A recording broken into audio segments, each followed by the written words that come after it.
Morning बच्चों, आज अपन जो पढ़ेंगे नेक्स्ट टॉपिक है law of constant proportions. Law of constant proportions actually में एक साइंटिस्ट था लिविजर। उसने इसके बारे में बताया था कि उसने अपन को एक नोटिस किया, उसने बहुत सारे कंपाउंड्स के साथ ऐसा कंपैरिजन किया था।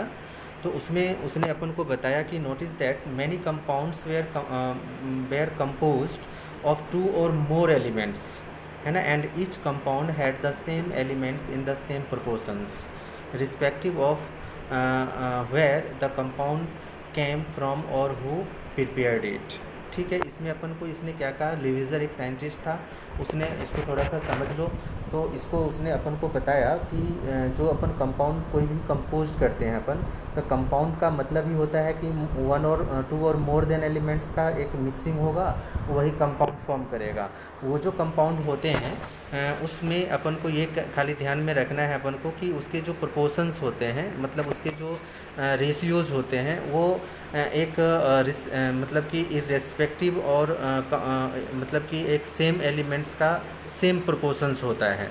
ये चीज़ें अपन को ध्यान में रखना है।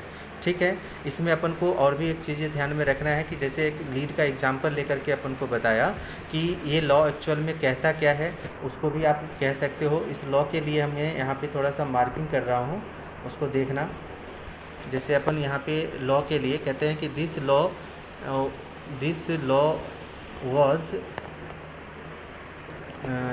Law was stated by the Proust as the, कहा इसने कि in a chemical substance the elements are always present in. इसमें अपन को बताया कि this law was stated by the Proust, उसने अपन को बताया कि chemical substance the elements are always present in definite proportions by the मास।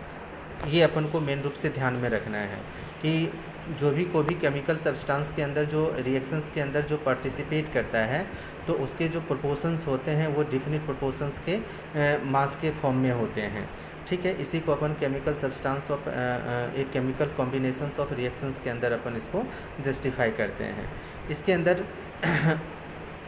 उसने एक एक्टिविटी भी किया, और एक्टिविटी के दौरान अपन को यहाँ पे एक थिंग बताया अपन को कि conservation of mass and law of definite proportions को मेन रूप से अपन को इस चैप्टर के अंदर इसको फॉलो करना है। जब भी अपन कोई भी केमिकल कॉम्बिनेशन अपन कराते हैं तो उसमें मास और कंजर्वेशन ऑफ मास का बहुत बड़ा रोल होता है। तो conservation of mass and law of definite proportions के, डिफिनिट प्रोपोर्शंस कहने का मतलब दोनों के रेशियोज सेम होने चाहिए। अब यहाँ पे एक साइंटिस्ट आया था, जॉन डाल्टन। ठीक है, जॉन डाल्टन जो उनकी मतलब कि उनका जो जन्म बॉर्न हुआ था वो 1766 इंग्लैंड के थे। ठीक है, उन्होंने मतलब कि इसके अंदर बहुत ज़्यादा चीज़ें अपन को बताया था। ठीक है, तो इसके बारे में थोड़ा सा नॉलेज ब्रीफ में रख लेना आप लोग, जिसमें अपन इसके अंदर अपन वही जो बॉर्न हुए थे वो एडी अपन को याद रखने हैं। इन्होंने अपन को क्या दिया था वो उसके बारे में अपन को याद रखना है। ठीक है, he spend most of life had teaching and researching. In 1808 presented his atomic theory. 1808 ईस्वी के अंदर उन्होंने क्या किया था, एक एटॉमिक थ्योरी को भी डेवलप किया था, which was turning point in the study of matter.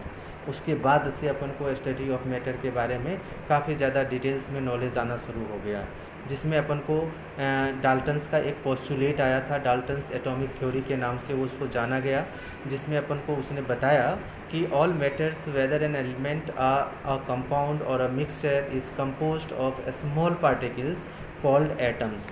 उन्होंने सबसे पहले एटम्स को डिफ़ाइन किया था। एटम्स के डेफिनेशन के अंदर उन्होंने अपन को बताया था कि जितने भी कंपाउंड्स होते हैं, मिक्सचर होते हैं, ये सारे जो कंपोज्ड होते हैं वो छोटे छोटे पार्टिकल्स से बने हुए होते हैं, और उन छोटे पार्टिकल्स को अपन एटम कहते हैं। अब इस पोस्टुलेट्स के अंदर उन्होंने अपनी एक थ्योरी दी। उस पोस्टुलेट को अपन यहाँ पे टोटल इनके 6 पोस्टुलेट्स हैं। इस 6 पोस्टुलेट्स को हमें मेन रूप से याद रखना है। ये वेरी वेरी इंपॉर्टेंट टॉपिक है, postulates of Dalton's atomic theory, जिसमें अपन को उसने एक्सप्लेन किया था। सबसे फर्स्ट नंबर कि all matter is made up of very tiny particles called atoms. ठीक है, which participate in the chemical reaction. सबसे पहले उन्होंने ये बताया अपन को कि जितने भी मैटर्स होते हैं वो छोटे छोटे टाइनी पार्टिकल्स से मिलके बने हुए होते हैं। उन छोटे पार्टिकल्स को अपन एटम कहते हैं, और ये जो पार्टिसिपेट होते हैं केमिकल रिएक्शंस के अंदर, ठीक है।